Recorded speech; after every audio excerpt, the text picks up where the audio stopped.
Hello, in this video, I will be showing you how to install Facebook Pixel on Shopify.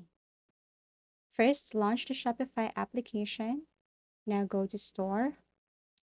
In this area, you can see Swagger Clothing. Scroll down and click Apps, and then click Add Apps.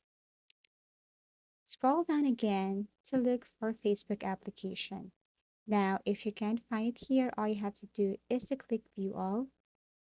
Then it will take you directly into this page.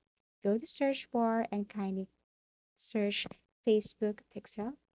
So you have options here. All you have to do is to click the first one. And then, so the next step is to add the application and wait for it as it will direct you again to the Shopify application.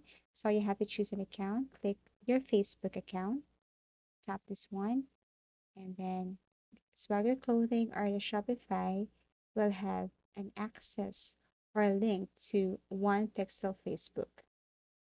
So all you have to do is to click the green button here, install application.